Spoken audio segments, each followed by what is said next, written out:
Hello. Hi, welcome. So I'll get your names down.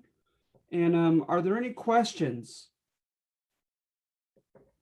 as we get into the immigration issues pertaining to the Gilded Age?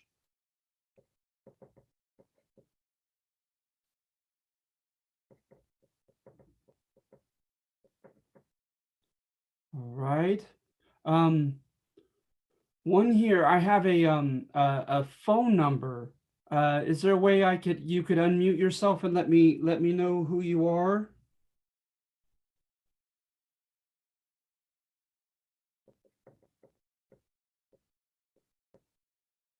I have Jason, Mia, Chrissy, Athena, and a phone number.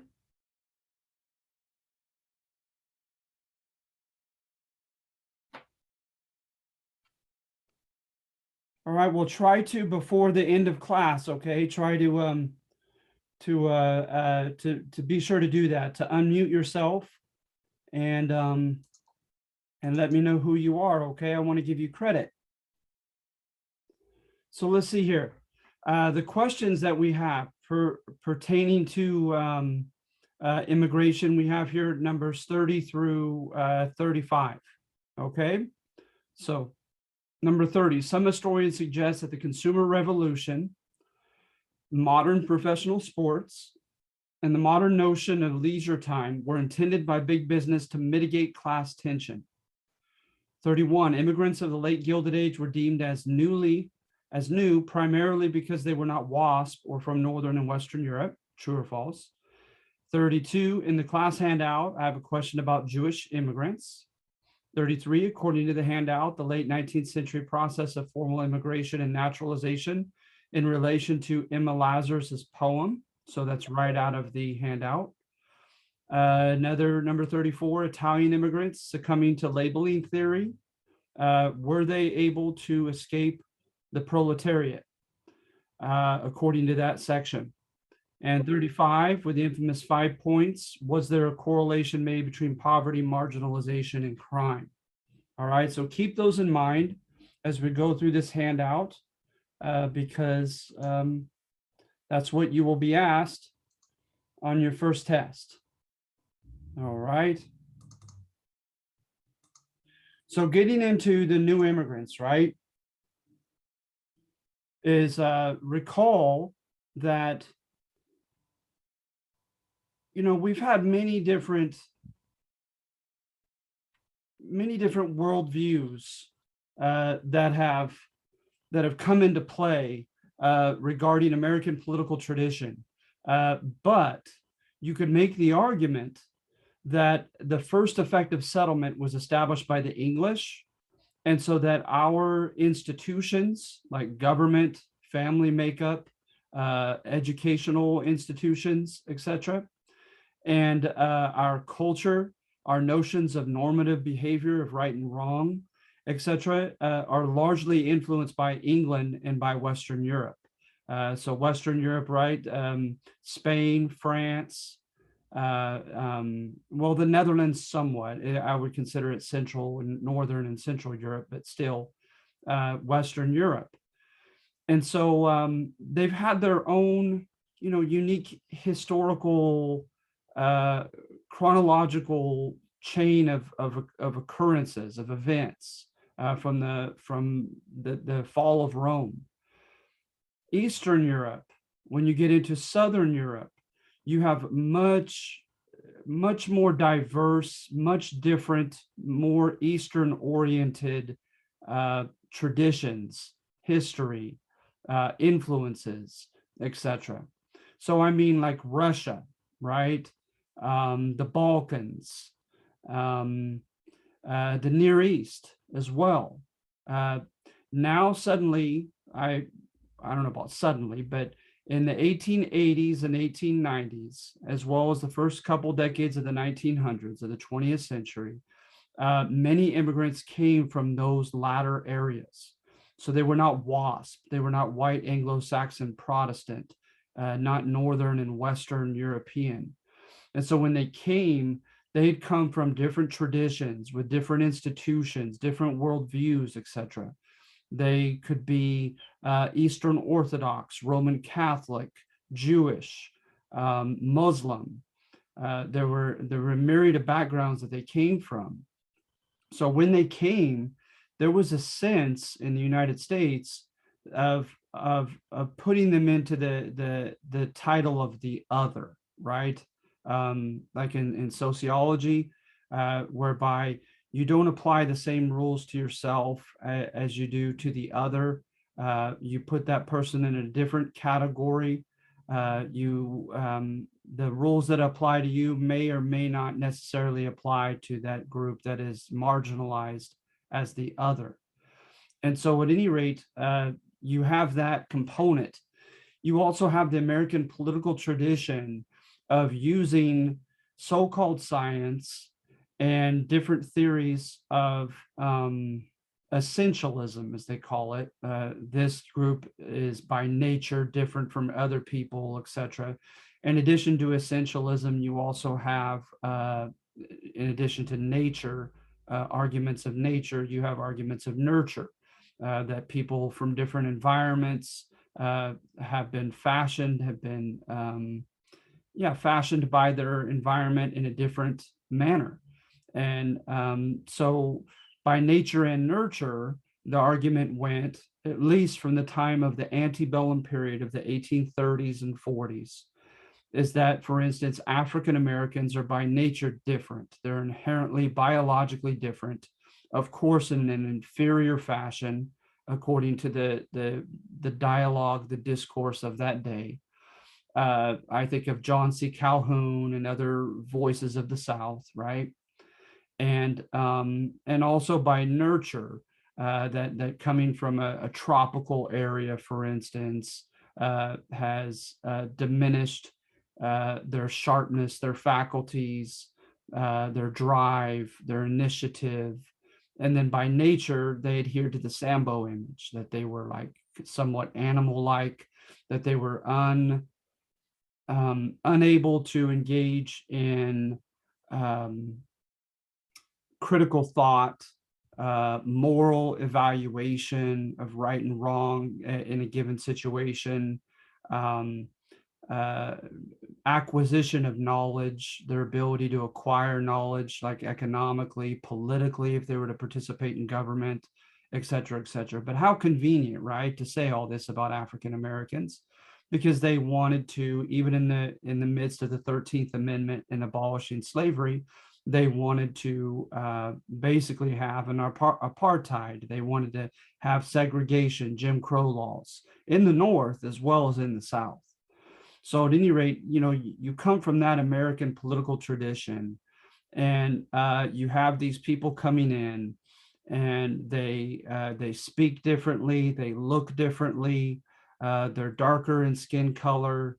They oftentimes did not have an opportunity in their old countries to acquire many skills, much money or capital to begin with.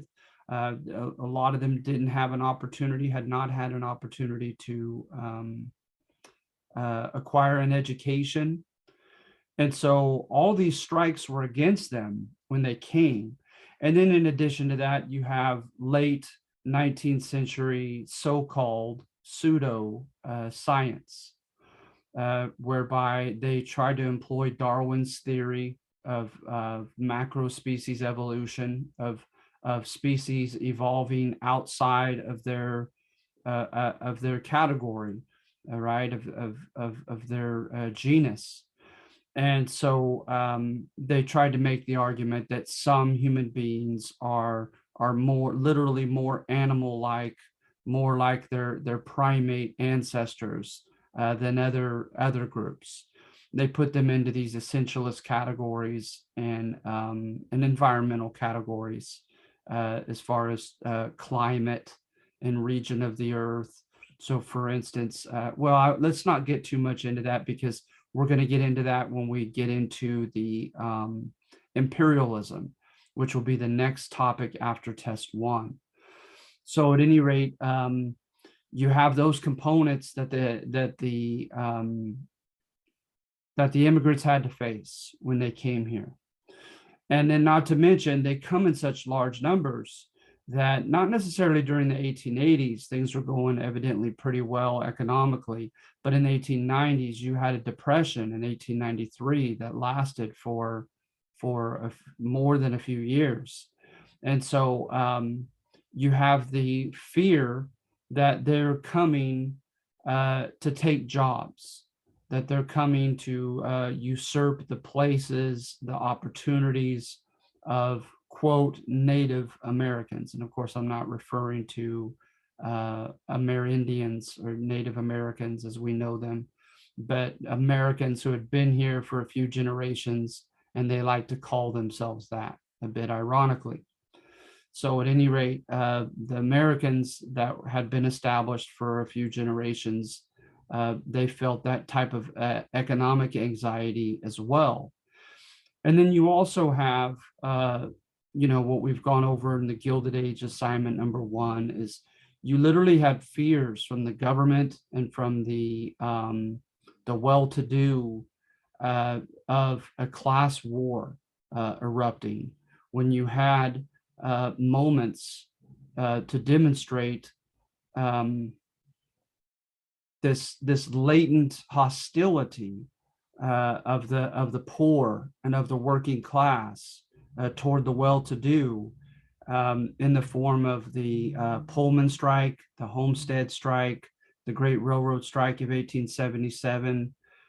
It seemed to confirm your fears that this latent hostility was just under the surface in day-to-day life amongst the workers, the proletariat, the manual laborers of the industrial era. And so at any rate, you have this fear of a class war and this class tension, this class consciousness, where people are conscious first. If I asked you, what are you? What's the first thing that came to your mind? If you develop class consciousness, that would be the first thing that came to your mind, the economic class that you belong to, that you identify with. And so at any rate, all this is, and much more, I'm sure, served as context, right? The surrounding situation to the immigrants coming in. And so with this angst, came the possibility of them becoming scapegoated for different problems and different issues and so forth.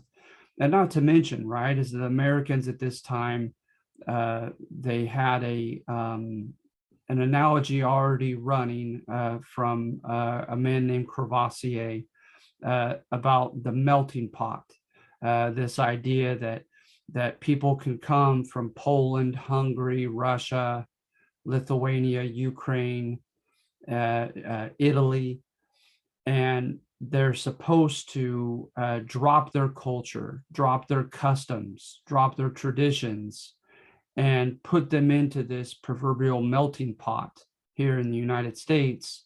And then they will pull out a uniquely American mixture of all of them. And so, you see it, it sounds silly, but you see it as an example of like baseball and sports and the hot dog, kind of an amalgamation of different sports of different countries, forming this uniquely American product. And so that was the hope, oftentimes in the press, in writings, in public discourse, and people would talk about it. They wanted a melting pot. And so when they saw these groups, there was an immediate tension, because on the one hand, right, they wanted them to assimilate. They wanted them to drop their culture and to become Americanized, whatever that means, whatever that entails, right? Because remember, as you know, American, unless you're Native American, is not an ethnicity. It's a mere nationality. It's a human construction, right? Of a man-made boundaries and a man-made name. And so at any rate, but nevertheless, they wanted them to assimilate, to drop their cultures and put them in the melting pot and become American, whatever that it means and entails. But at the same time, they were leery of and fearful of whether they wanted them to truly come and assimilate with Americans, and whether they thought they could, even if they wanted to, truly assimilate to the Americans. And so the first one, whether they wanted them to or not, you have, a lot of evidence in the late 1800s, and especially following through the 1920s, of a lot of xenophobia, right? Of almost hateful fear of things that are outside the norm of the experience of Americans, right? Or of human beings for that matter, with xenophobia. Literally a fear of xeno means outside of, right? Outside your realm of comfort, of knowledge, of experience, etc. So at any rate, there was this great xenophobic reaction, whereby, oh, wait a minute, we almost repugnantly don't want them to join us. They're, for lack of a better adjective, they're just very different. They're very foreign. And so you have that component to it. And then you also have that, well, because they're so different, because they're so foreign, is it like oil and water that we couldn't mix if we wanted to? They're incapable of assimilation, even if they wanted to. Because remember, that was a common argument made against the Chinese and the Asian immigrants in the West. So at any rate, you have all that going on when these groups come in, all right? And then some. I'm sure I'm missing out on several things that aren't immediately coming to mind, or I've just yet to have read. So with number one, right, I'm pretty straightforward in the titles, which you're looking for as far as analysis and evaluation of each of these sections. It says Jewish immigrants from Eastern Europe, America, a land of relative opportunity. So just compared to other sources, other places, more opportunity, right? Not necessarily anything like a utopia or a perfect place. So notice the writer's gonna set a contrast up between the old world back in Russia, particularly in the Ukraine, also in Poland, Moldova, Belarus, Eastern and Central Europe, right? And contrast with that region and how the Jewish community was treated, and the United States, in particular New York. And so, as the title implies, you're going to try to find evidence to see that things were worse in the old world than they were back here. All right. And so oftentimes in history, we put things under three categories: social, political, and economic. And so you look at socially, you have arguably a pre-industrial society that they were coming from. You have vestiges of the medieval mentality of the Jewish people being the, quote, killers of Christ, coming from the documents of the New Testament, the gospel accounts. And and it was the Pharisaical leaders, the one particular religious sect in Jerusalem that was instrumental in having Jesus, arrested and crucified.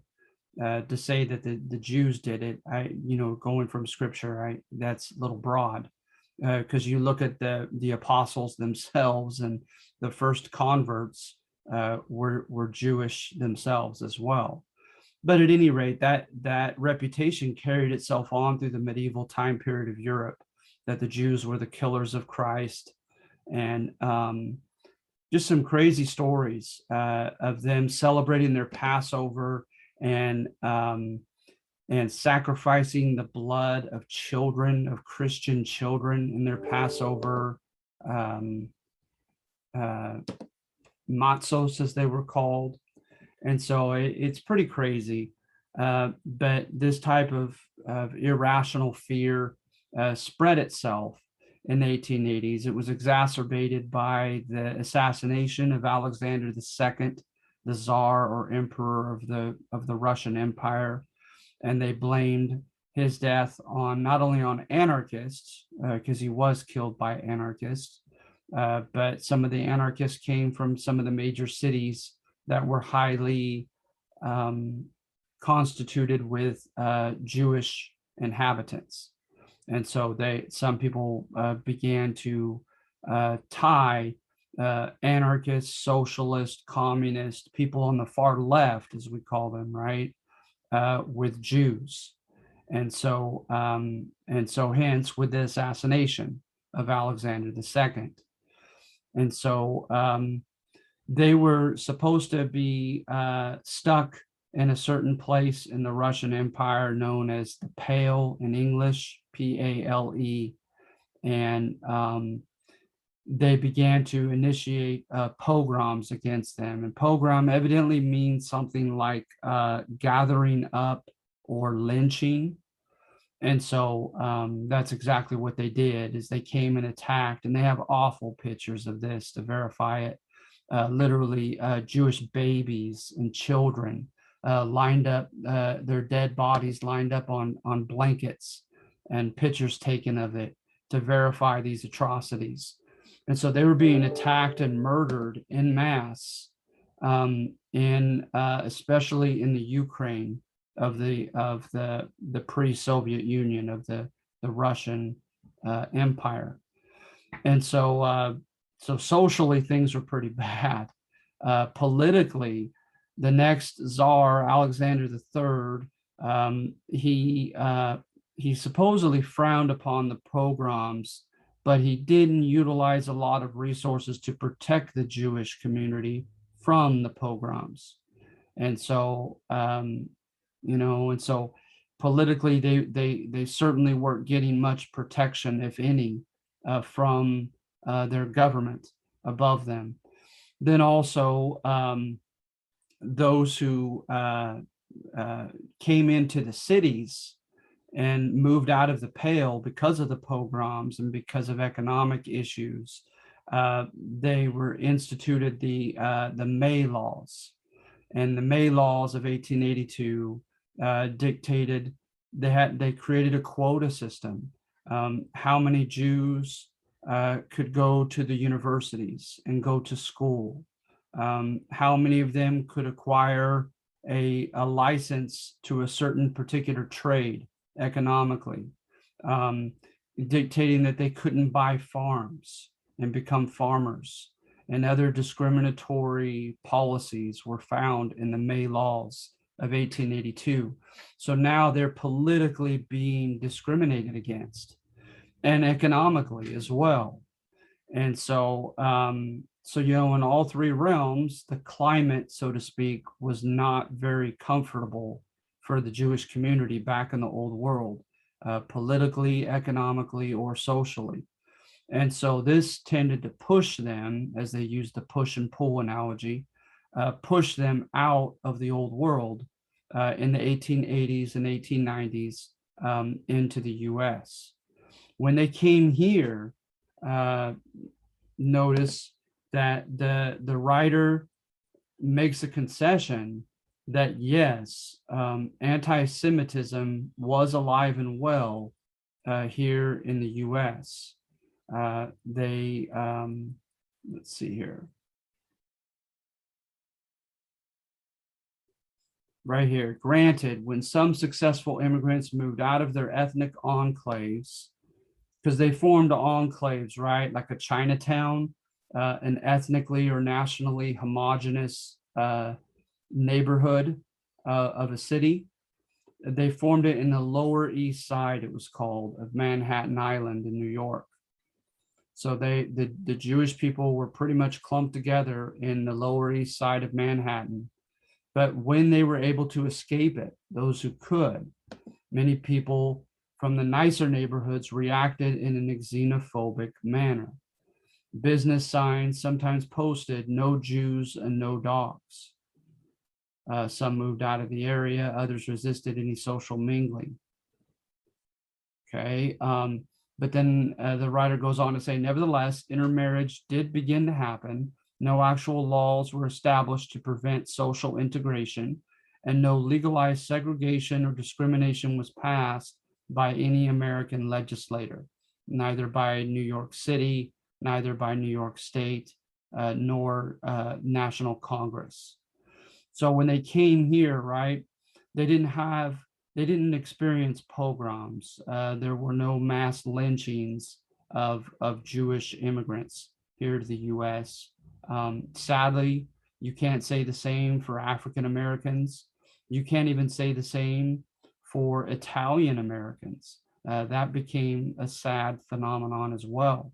But not, I've yet to have read an instance. I'm sure there was an instance, but a pattern of lynching of Jewish immigrants and Jewish Americans here. And so at any rate, they didn't have any laws that dictated they could only be involved in certain industries of the economy, that they couldn't buy a farm, that they couldn't start a business, that they couldn't borrow money. No such laws that I've come across were established. And so, and I'm going off of The City of Dreams by Tyler Anbinder, and a few others that you could find in the footnotes if you're interested in further looking into this. It's an interesting topic. And so at any rate, they didn't have any formal persecution against them.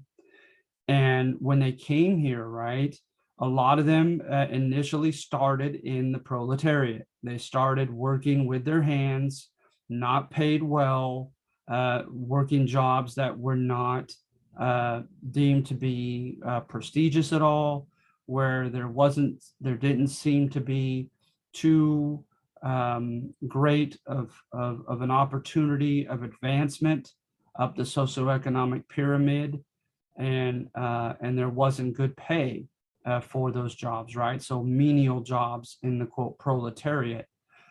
But instead of working in factories, instead of working in mines, a lot of them began to work in the apartments, sewing clothing, as you see in that picture there, sewing clothing. And a lot of the women began to work as housemaids in private, well-to-do homes in New York. But notice, right, within the first generation, over 60% of the young women, Jewish immigrant women that had begun their careers as housemaids, got out of that job and went to something that they felt was bigger and better and laden with more opportunities, right? That's a pretty impressive number for a first generation. And then those involved in the clothing industry, and remember, they're not working in textile mills. They're working like this picture conveys.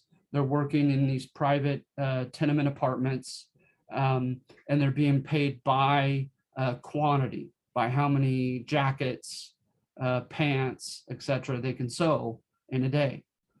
But look at this, within the first generation, it diminished over 25%. So over a quarter of the immigrants got out, made it out of that industry. Now, some of them stayed actually in the industry. So maybe that was a misspoken, but they made it out of that lower echelon of the industry, right? Of just sewing by hand the clothing.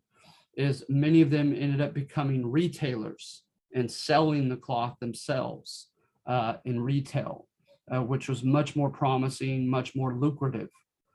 And so at any rate, when you look at those numbers and you compare them to the Italians, you compare them to the Irish, that is more successful rates. Oftentimes, right, with the Irish or the Italians, what historians have often done is they take it as an axiom that you don't even question, that the first generation was stuck in the proletariat, and they immediately go to the second generation and look at the success or lack thereof of the first generation of Italian Americans, of Irish Americans that were born to these immigrant parents in the second generation. But here with the Jewish community, we're talking about the very first generation that came as adults or adolescents and began working and got out of that area of the proletariat themselves within that very first immigrant generation. So that's pretty impressive, relatively, compared to the other demographics, other nationalities. And so, so they did pretty well for themselves, basically, the Jewish community in New York. So, yeah, so at any rate, there you have that. And so the argument is being conveyed as somewhat of a mild, watered down contrast with conditions to it, is that yes, things were not easy.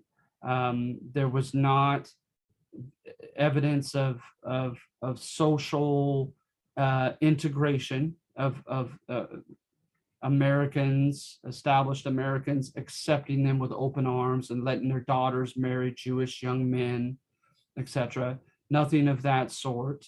But they weren't overtly officially discriminated against, and they did well for themselves economically. So hence, America was a lesser evil. It was a little better than they had it back in the Russian Empire and Poland. All right, so any questions?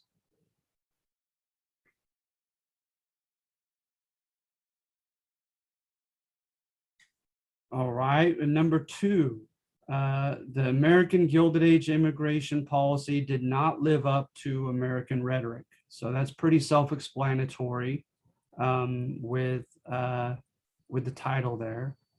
If you don't mind, because it's been a while and I'm just talking and talking, could I get a thumbs up or two that you guys are still there? You can still hear me. And you're far. Thank you, Chrissy. I appreciate that. Just want to make sure, because I just see names in one picture, and all right, great. I want to make sure you can still hear me and we're still communicating, even if it is one-sided here. All right, good. Thank you. Thank you very much. So with number two, right, Emma Lazarus's poem, look here at the bottom. It says here,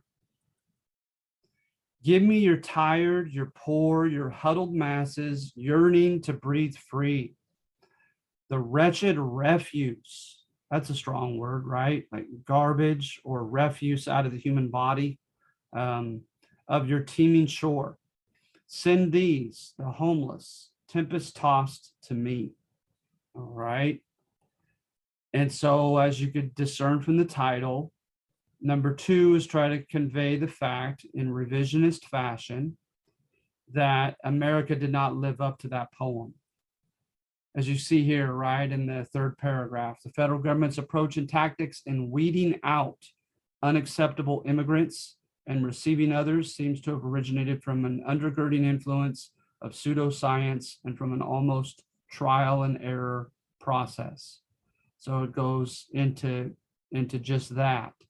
But look at some of the categories that they put the immigrants in when they came into Ellis Island to check in and to be officially accepted. I don't know what to say about that. I mean, look at that. Idiots, imbeciles, feeble-minded, right? Yeah.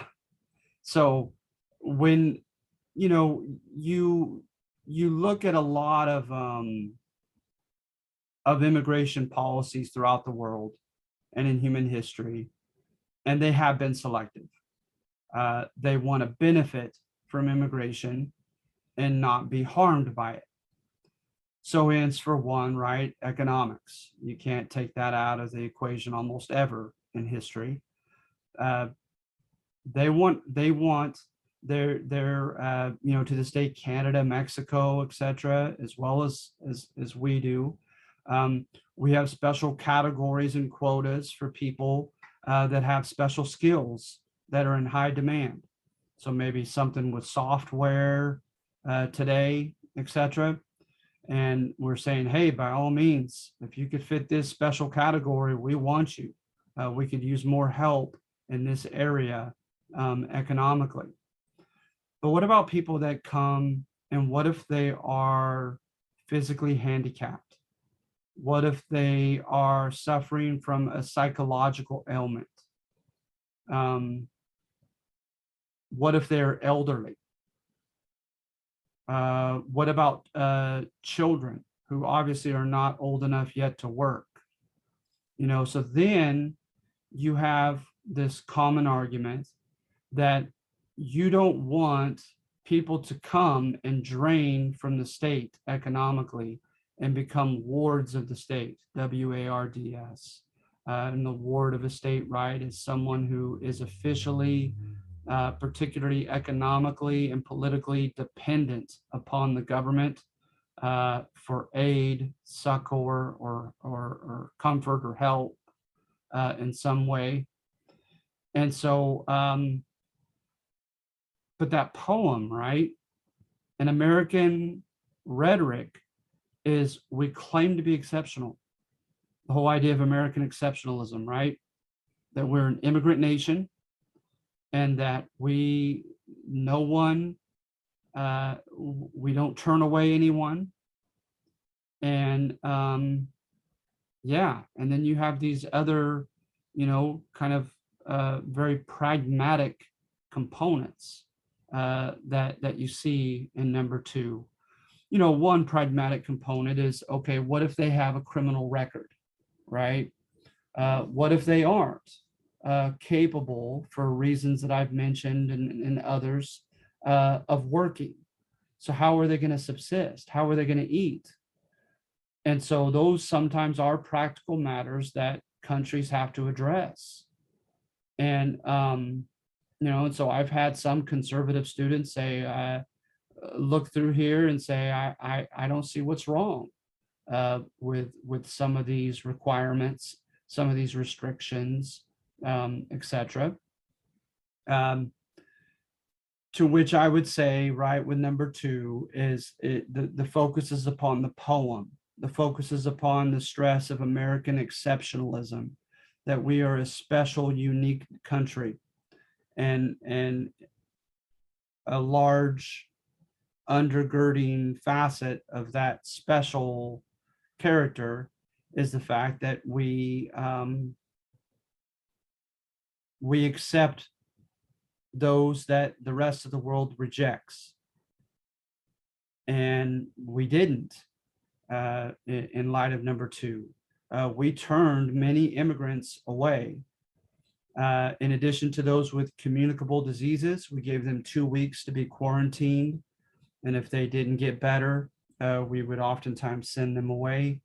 Like I said, those who we felt were elderly, and what were some variables?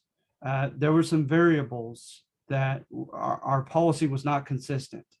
For one, right, it's Congress. Congress makes policies according to the Constitution on naturalization.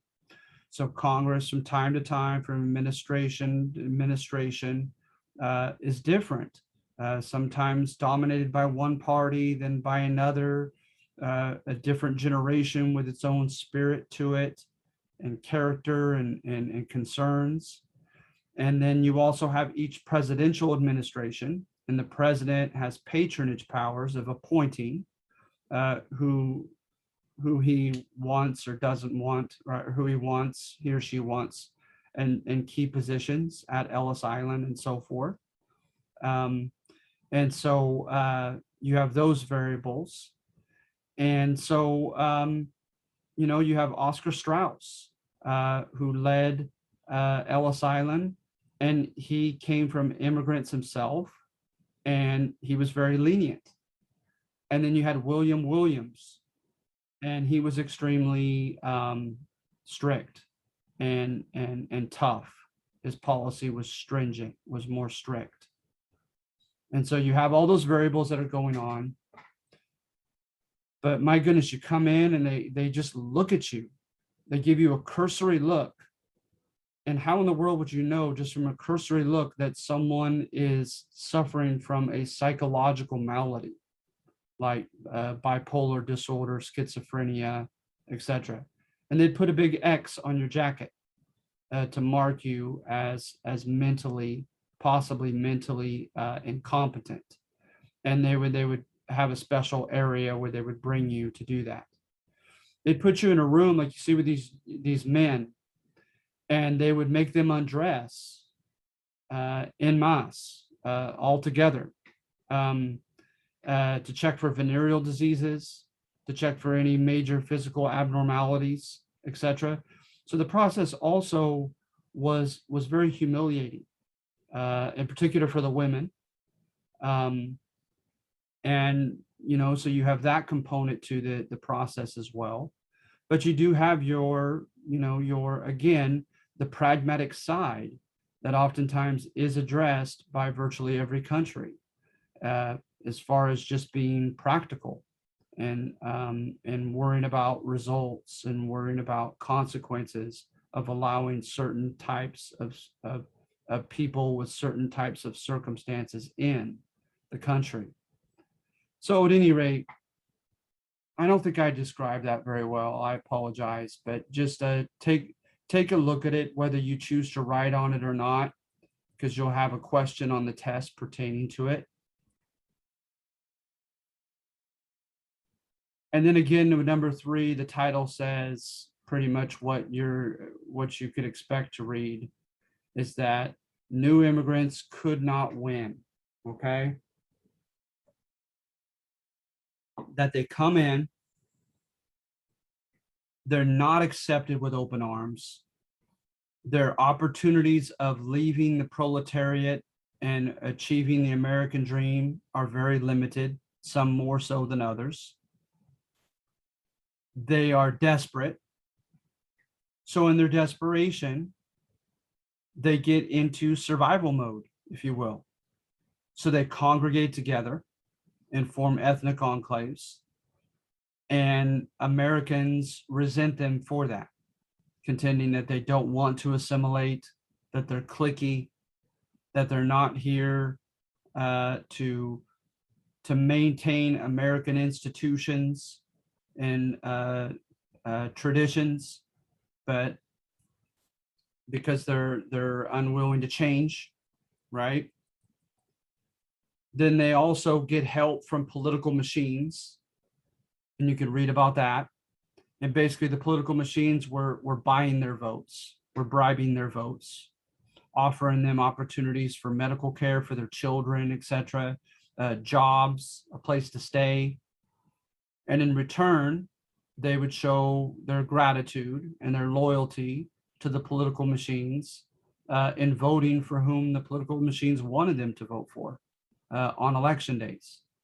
So they were swaying the vote of Italians and Irish and other immigrant groups, these political machines, most infamously Tammany Hall. If you look that up, the very interesting phenomenon was Tammany Hall. And so they were resented for that, not just the political machines for their corruption of the electoral process, but the immigrants for selling their votes. Then they're not allowed into the AFL, the American Federation of Labor, and other major labor unions. So what do they start doing is they start joining more radical leftist organizations like anarchist groups, syndicalist groups, socialist, communist groups. And the problem with that is that, they were stigmatized because they called for an end to the capitalist economic system. Some of them called for such an end by violence, by way of violent revolution. So this scared the heck out of the American public. And the press is going to play a role with this, because what do you know? You have the attempted assassination of Andrew Carnegie's partner, Henry Clay Frick, by a Russian immigrant. You have the assassination of a president, McKinley, by a son of Polish immigrants. And you also had the famous Haymarket Square riot, where a bomb was thrown, 7 cops were killed, and some of them that were convicted and hanged were immigrants. So they get a bad name from that as well. And then if you look into the 5 Points, the 5 Points was a neighborhood in Manhattan in New York, infamous for its crime, its poverty, its lack of sanitary conditions, just an awful, awful place to live. And as if these immigrants had much of a choice, as if they chose to live in that, quote, squalor. But the Italians came in and took their place in the 5 Points, largely from the Irish generations before. And the press is going to run with all kinds of stories of gang violence, murders, different types of rackets that were going on, that we'll get further into when we do the progressive movement. So it's as if they couldn't win, that they had their back pushed against the wall, and they tried to become, pragmatic and just do what practically yielded the best, most beneficial results for themselves. And in so doing, teaming up with political machines, joining radical labor unions and strikes and so forth, it just exacerbated what already had been a process of them being stigmatized, not only as the other, but as now with the Italians especially, taking people's jobs, being radical politically and economically, and being corrupt, selling their votes to political bosses like Boss Tweed and those of Tammany Hall. So at any rate, you see this vicious cycle. So going back to the test, there was one in particular that I did not cover, and I want to make sure I do now. Number 30. Some historians suggest that the consumer revolution, right? And by the consumer revolution, I just mean the availability of mass-produced products and a heightened disposable income per capita, per average per person, that did actually go up during the Gilded Age. So you have more items being produced. You have, on average, more money in the pockets, discretionary money to spend amongst Americans here. And you have urbanization with people moving to the cities, and there being a lot more businesses, shopping malls, etc. there. You have the infrastructure coming of age, particularly the railroad, connecting one region and area to another. And so hence that develops increased commerce or trade, right? And you have Montgomery Ward and other corporations that began to sell by way of the catalog. And so you're going to have a lot more consumption. Americans are buying a lot more products, but they weren't just buying more products, they were buying more services. More services were created during the Gilded Age as well. In particular, services that pertain to the modern notion of leisure time, right? Of leisure time. And so you have Nickelodeons, or like movie theaters, early movie theaters or predecessors to them. You have amusement parks, most famously, arguably, Coney Island in the East. You have the development of recreational sports as well as professional sports at this time. And so Americans now have a weekend in the Gilded Age. They have more money in their pockets. A lot of them, more of them have moved into or near a city. And they have all these opportunities now on Saturday and Sunday in particular to buy products or to pay for a service that's meant for recreation, that's meant for fun, right?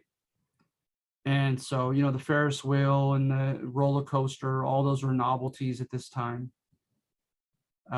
Baseball, pugilism or boxing, different sports, football as well at the turn of the century. And so now when people can go to a stadium and root for the same team, root for the same athlete, right, etc., arguably they could feel a sense of camaraderie, the rich guy and the poor guy, right? So you think of the rich mogul and the guy just living and working in a casino or just traveling for the weekend to Vegas, and they go together to a Vegas Raiders football game, and they can enjoy it together. And for a moment there's a sense of camaraderie as Raider fans that transcends their differences in class, identity. To some people, they believe the big corporations, the big moguls, the capitalists, they encouraged this. They wanted this. They felt like they would benefit from this because they were worried about class war, about class warfare, nothing short of it. And they thought this could mitigate that class consciousness and help people cross class lines and enjoy a weekend together. And then in particular, the manual laborers, they could earn a much needed rest on Saturday and Sunday, and they can experience catharsis, right? To me, catharsis is like punching a punching bag, or just doing something that sublimates your anger, your frustration, your angst, right, and other negative emotions into a non-harmful channel. And so it provided arguably catharsis for the workers. And then you look at stadiums to this day, right? Mercedes-Benz Stadium, AT&T Stadium. The big moguls are the ones that own them. So now they give salary money to their workers. And then on Saturday and Sunday, their workers give that money right back to them and go into the stadiums and go into the movie theater and go into these places and give them their money. So according to some of the capitalists, this was win-win, allowing their workers to enjoy leisure time, enjoy a weekend, and enjoy recreational activities. So number 30 was intended to be true. Now, to what extent it was successful, that's a whole other can of worms that I'm unprepared and ill-equipped to give a really thorough, intelligent answer. But it's just meant as an intention.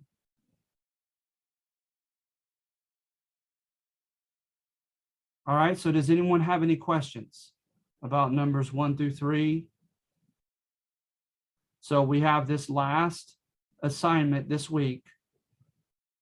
And then next week, you'll have all week to do the next test. In this case of fall 21 semester.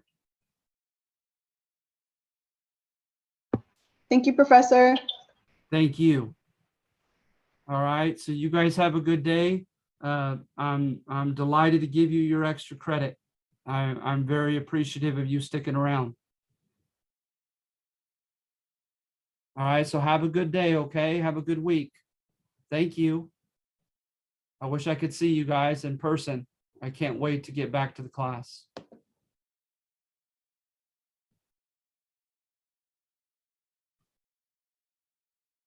You as well, Mia. Thank you.